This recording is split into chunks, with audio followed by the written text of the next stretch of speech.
Congress working committee की कल होने वाली बैठक से पहले कई वरिष्ठ कांग्रेसी नेताओं ने सोनिया गांधी को चिट्ठी लिखकर पार्टी की मौजूदा स्थिति पर सवाल उठाते हुए सामूहिक नेतृत्व की मांग की है। इस चिट्ठी में कांग्रेस नेतृत्व में बदलाव को लेकर हो रही देरी पर भी सवाल उठाए गए। चिट्ठी लिखने वाले नेताओं ने इस बारे में बात करने के लिए सोनिया गांधी से वक्त भी मांगा है। चिट्ठी लिखने वालों में कपिल सिब्बल, आनंद शर्मा, गुलाम नबी आजाद, विवेक तन्खा, पृथ्वीराज चौहान सहित कई पूर्व मुख्यमंत्री, प्रदेश अध्यक्ष भी शामिल हैं। कांग्रेस में नेतृत्व को लेकर कई दिनों से सवाल उठ रहे हैं। कई फिर से राहुल गांधी को अध्यक्ष बनाने की मांग कर रहे हैं, तो कुछ गांधी परिवार के बाहर से किसी को अध्यक्ष बनाने के पक्षधर हैं। खबरों के मुताबिक सीडब्ल्यूसी की बैठक में इस बात पर चर्चा हो सकती है। उमाशंकर सिंह हैं इस वक्त हमारे साथ मौजूद, सीधे उनके पास चलते हैं, उनसे बात करते हैं। उमा, दो सवाल थे। पहला, सामूहिक नेतृत्व से क्या मतलब है, और दूसरा, ये बेचैनी लंबे वक्त से है, क्या ज्यादातर चाहते हैं राहुल गांधी वापस आए या कोई बाहर का हो? जी देखिए, पहले सवाल का पहला जवाब, सामूहिक नेतृत्व से मतलब यह है कि क्योंकि राहुल गांधी ने पिछली बार जब इस्तीफा दिया था 25 जून 2019 को 19 के आम सभा चुनाव में चुनावी हार के बाद, तो उस वक्त उन्होंने ये साफ कर दिया था कि गांधी परिवार से कोई अध्यक्ष नहीं होगा, न मैं होऊंगा न प्रियंका गांधी होगी, और साथ में सोनिया गांधी का भी नाम था। लेकिन बाद में जब सीडब्ल्यूसी की बैठक हुई तो किसी एक नाम पे एका नहीं बन पाया, इसलिए अंतरिम अध्यक्ष के तौर पे सोनिया गांधी को ही फिर ये कार्यभार लेना पड़ा। तो जिस तरह से राहुल गांधी की तरफ से साफ किया जा चुका है कि कोई अध्यक्ष नहीं बनेगा पूर्णकालिक, तो ऐसे में कौन अध्यक्ष हो, इस पे बड़ा मंथन है पार्टी में, और हर नेता अपने अपने हिसाब से हिसाब लगाता है, और उसके बाद इस नतीजे पे पहुंचा गया है कि किसी गांधी परिवार से किसी बाहर के व्यक्ति को पार्टी अध्यक्ष बनाने पे एक नई तरह की ध्रुवीकरण, जो पार्टी में नई तरह की खेमेबाजी जो है वो शुरू हो जाएगी। क्योंकि बहुत सारे वरिष्ठ नेता हैं कांग्रेस में। मैं उदाहरण के तौर पे आपको बता रहा हूं कि अगर मान लीजिए AK एंटनी को बनाया जाता है तो हो सकता है कैप्टन अमरिंदर नाराज हो जाए, हो सकता है। मैं इसलिए कह रहा हूं क्योंकि कोई नाराज ना हो जाए ये सुनकर कि मेरी नाराजगी की क्या बात है। तो वैसी बात है कि अगर चिदम्बरम को बनाया जाता है तो हो सकता है कि दिग्विजय सिंह नाराज हो जाए, अगर दिग्विजय सिंह को बनाया जाता है तो हो सकता है कि पार्टी के दूसरे कोई वरिष्ठ नेता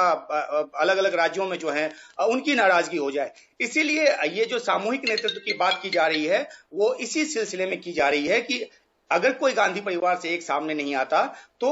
एक ऐसी बॉडी बना दी जाए जो एक सामूहिक तौर पे पार्टी के संगठन से संबंधित जो फैसले हैं वो लिया करे। दूसरी बात जो आपने कही कि पार्टी में ऊहापोह है, वो वाकई में लंबे समय से 6 साल हो गए। पहली चुनावी हार को 2014 में जो हुआ था, इसमें 44 सीट पे कांग्रेस सिमट के रह गई थी। उसके बाद तमाम मंथन की बात हुई, लेकिन फिर भी जो 2019 के चुनाव में पार्टी मुश्किल से 6 सीट अपनी बढ़ा पाई। अब सवाल ये उठता है कि अंतरिम अध्यक्ष सोनिया गांधी हैं, ऐसे में जो इंटरफेरेंस है कई पार्टी के नेताओं को लगता है वो राहुल गांधी की तरफ से ज्यादा है। खासतौर पे अगर राजस्थान में जो अभी जिस तरह से फैसला लिया गया और जिस तरह से उसमें सचिन पायलट की पुनर्बहाली, एक तरह से मतलब पार्टी में वापसी जो हुई, उससे भी पार्टी के कुछ नेता जो है वो नाराज हैं कि आखिरकार पार्टी के कई वरिष्ठ नेता जब सचिन पायलट के साथ बात करते रहे, उनको समझाने की कोशिश करते रहे तो वो नहीं माने, तो सीधा जो राहुल गांधी से तार उनके जुड़े थे, तो इसलिए उनकी पुनर्स्थापना जो इस तरह से हो गई। इस तरह का इंटरफेरेंस का एक मामला नहीं है। यह भी कहा जाता है कि पार्टी में जो संगठन महासचिव हैं केसी वेणुगोपाल, उनको वो राहुल गांधी के चॉइस बताए जाते हैं। तो ऐसे में ये कहा जाता है कि जो बिल्कुल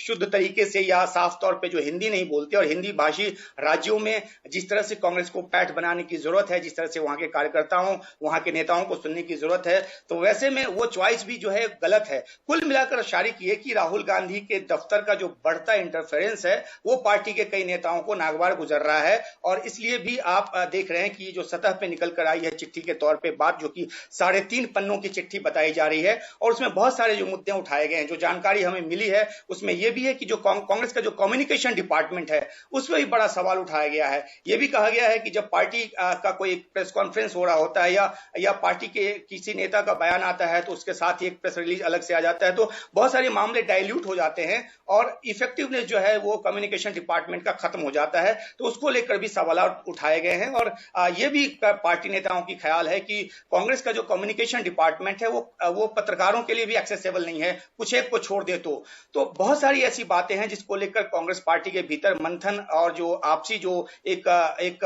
विचार है वो चलता रहा और अभी इस चिट्ठी के रूप में सामने आया है। कल सीडब्ल्यूसी की बैठक है, जाहिर सी बात है कि तलवारें खिंची हुई है। अब देखना होगा कि इस